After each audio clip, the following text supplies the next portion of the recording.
రాజేంద్ర నగర్ కిస్మత్పురాలో ఒక 1 week back ఒక ఘటన మనం చూసాం. ఒక మహిళని అతి దారుణంగా చంపేసి అక్కడ పడేయడం, నగ్నంగా ఉండడం, ఆమె మొత్తం కుళ్ళిపోయిన ఒక పరిస్థితిలో ఆ శవం దొరకడం చూసాం. దానిపైన పలు రకాల అనుమానాలు వ్యక్తమయ్యాయి. సో, ఇప్పుడు ఇష్యూలో ఏం జరిగిందని చెప్పేసి క్లారిటీ వచ్చినట్టుగా తెలుస్తుంది. మరి ఎవరు చేశారు? ఎందుకు చేశారు? మరి మహిళలపైన ఇటువంటి అఘాయిత్యాలు పెరిగిపోతున్నాయి గదా! మరి దీనికి గల కారణం ఏంటి? దీన్ని ఏ విధంగా చూడాలి? ఇప్పుడు దీని గురించే కంప్లీట్‌గా డిస్కస్ చేయడానికి ప్రెజెంట్ మనతో పాటు నారిసేన ఫౌండర్ అండ్ సోషల్ యాక్టివిస్ట్ అయిన లతా చౌదరి గారు ఉన్నారు. వారిని అడిగి తెలుసుకునే ప్రయత్నం చేద్దాం. నమస్కారం మేడం. నమస్తే ఆదిత్య. మేడం, ఆ రోజు మహిళ శవం బయటపడగానే చాలా రకాల ఊహాగానాలు వ్యక్తమయ్యాయి. అంటే ఆమె నగ్నంగా ఉండడం ఒకటి, మళ్ళీ మొత్తం కుళ్ళిపోయిన పరిస్థితిలో ఉండడం బట్టి ఏదో జరిగింది, అత్యాచారం చేస్తుంటాడని చెప్పేసి అనుమానాలతో వ్యక్తమయ్యాయి. సో, ఇప్పుడు క్లారిటీ వచ్చినట్టుగా తెలుస్తుంది. మరి ఎవరు చేశారు? ఎందుకు చేశారు? మరి దీన్ని ఏ విధంగా చూడాలంటారు మేడం?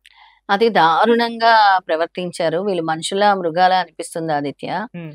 ఇప్పుడు ఆవిడ ఆవిడ చేసింది కూడా తప్పే. హ్మ్. ఆవిడ మనం సమర్థించట్లేదు. ఆవిడ తాగటము చాలా తప్పు. హ్మ్. తాగి కళ్ళు కాంపౌండ్ లో పడిపోయింది. హ్మ్. పడిపోయిన తర్వాత దుర్గారెడ్డి అనే ఆటో డ్రైవర్ వచ్చి హ్మ్.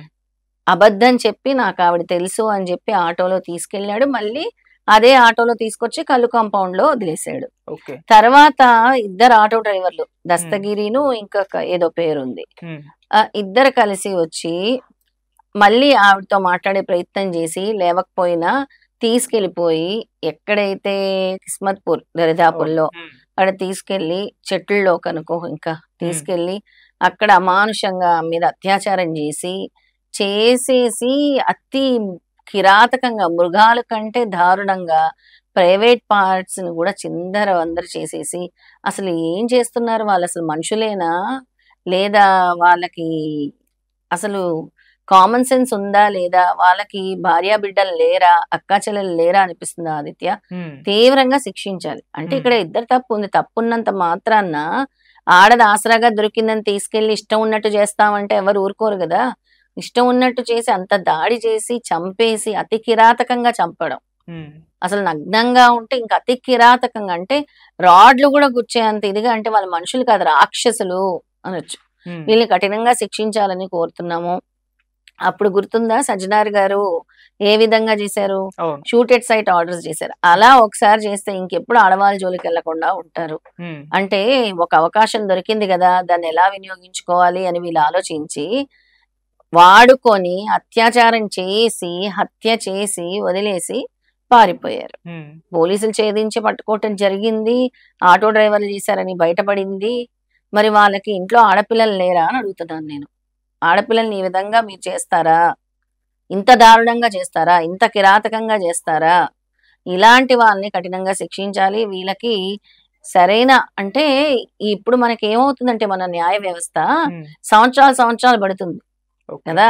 అలా కాకుండా ఇలా జరిగినప్పుడు ఇప్పుడు రేపులు గాని హత్యలు గాని తొందరగా అలాంటి జస్టిస్ తొందరగా రావాలి మన భారతదేశంలో అని కోరుకుంటున్నాను. ఓకే. మేడం, అంటే కల్లు తాగడం తప్పు అంటే తాగకూడదా? లేకుంటే తాగినా ఇలా కల్లు బట్టు దగ్గర పడిపోవడం తప్పంటారా? ఏంటంటారు? కళ్ళు తాగడం. తాగడం తప్పు అవన్నీ నేనెవరిని చెప్పటానికి? హ్మ్. వాళ్ళకుందేమో అలవాటు, భర్తకు కూడా తెలుసని చెప్పారు. అవును. మనకి ఏమైంది, వాళ్ళని విచారించినప్పుడు భర్త చెప్పాడు నా భార్య తాగుతుంది అని. హ్మ్.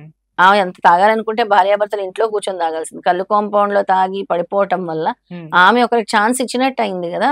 ఓకే. ఆమె ప్రవర్తన సరిగ్గా లేనందువల్ల కదా ఇంతవరకు తెచ్చుకుంది. హ్మ్. ఆమె ప్రవర్తన సరిగ్గా ఉంటే ఇంతవరకు రాదు కదా. హ్మ్. అక్కడ ఆమె ప్రవర్తనలో కూడా తప్పు ఉంది. అంటే ఆమె తప్పు వల్లే ఇది జరిగింది. ఆమె జాగ్రత్త పడి ఉండాల్సింది. నేను ఆమెను తప్పు, హ్మ్. వీళ్ళని రైటు, ఎవరిని నేను తప్పు రైట్ అని అనట్లేదు ఆదిత్య. హ్మ్. నేనేమంటున్నాను, అక్కడ ఆమె తాగడం తప్పు అంటున్నాను. ఓకే. ఇక్కడ వీళ్ళు రాక్షసుల్లా ప్రవర్తించడం, దాన్ని అదునుగా తీసుకోవటం కూడా తప్పని చెప్తున్నాను. హ్మ్. వాళ్ళకి అక్కా చెల్లెళ్ళు ఉంటే జాగ్రత్తగా ఇంటికి తీసుకెళ్ళి దిగబెట్టొచ్చు కదా. సరే తాగిన మైకంలో పడిపోయింది, సరే నువ్వు ఒక నిజంగా ఒక మంచివాడివైతే మానవత్వం ఉంటే తీసుకెళ్ళి ఇంటి దగ్గర దిగబెట్టొచ్చు కదా. హ్మ్. లేదంటే పోలీస్ స్టేషన్‌లో అప్పచెప్పొచ్చు కదా, ఈవిడెవరో పడిపోయిందని. అక్కడ ఇద్దరిది తప్పుంది అంటున్నాను. ఈమె తాగి ఓకే. పడిపోవడము చాలా తప్పు. హ్మ్. రెండోది, ఆమె తాగి పడిపోయిన ఆమెని అదునుగా తీసుకొని దాన్ని ఇంకా అంటే ఎలా వాడుకొని మృగాలుగా ప్రవర్తించడం అతి దారుణం అని చెప్తున్నాను. అంటే మన సమాజం ఎక్కడికెళ్తుంది? ఆడపిల్లలు జాగ్రత్తగా ఉన్నా కూడా జరిగాయి. మరి ఆ హ్మ్. రోజు రాత్రి టోల్ గేట్ దగ్గర జరిగిన సంఘటన ఏంటి ఒకసారి గుర్తుకు చేసుకుంటే సజ్జనార్ గారు హ్మ్. మరి ఎలాంటి తీర్పిచ్చారు? ఆ అమ్మాయి మట్టుగా ఆ అమ్మాయి వెళ్తుంటే మరి మద్యం పట్టించారు ఆ అమ్మాయికి. ఈవిడ మద్యం మత్తులో ఉంది. మరి ఆ అమ్మాయికి మద్యమే అలవాటు లేని అమ్మాయికి పట్టుకొని గొంతుకులోకి మద్యం పోసి చాలా అరాచకంగా ప్రవర్తించి ఆ అమ్మాయిని కూడా రేప్ చేసి ఆ అమ్మాయిని పెట్రోల్ వేసి డీజిల్ వేసి తగలబెట్టారు ఏకంగా. మరి దాన్ని ఏమంటావు? అంటే నువ్వు అడిగిన దానికి నేను చెప్తున్నాను. మరి ఈవిడ తాగింది, ఇలా జరిగింది. ఆ అమ్మాయి తాగలేదు, అలా జరిగింది. ఎవరిది తప్పు అంటావు? ఎవరిది తప్పు అంటావు? అలాగా ఉన్నారు, ఇలాగా ఉన్నారు. ఈవిడ తాగకుండా ఉండాల్సింది, ఈవిడ తాగి పడిపోయింది, ఈవిడ చేసింది ఒకటి తప్పు అని చెప్పాను. వీళ్ళు దాన్ని అదురుగా తీసుకొని ఆ అమ్మాయిని వాడుకొని వ్యభిచారం చేసి, అంటే రేప్ చేసి అతి దారుణంగా, అంటే అంత హింసించాల్సిన అవసరం ఏమొచ్చింది? అంటే వీళ్ళ మైండ్ లో ఏం తిరుగుతుంది? ఎంత సైకోలు అయి ఉంటారు? ఎంత అంటే ఆలోచన విధానము ఎంత దారుణంగా ఉంది వాళ్ళది. ఏ విధంగా ప్రవర్తిస్తున్నారు వాళ్ళు? అంటే ఇన్ని జరుగుతున్నా వీళ్ళలో మార్పు రావట్లేదు. ఇంకా రోజు రోజుకి దారుణాలు ఎక్కువైపోతున్నాయి. రోజు రోజుకి సోషల్ మీడియా ఎఫెక్టివ్ దారుణంగా తయారవుతుంది.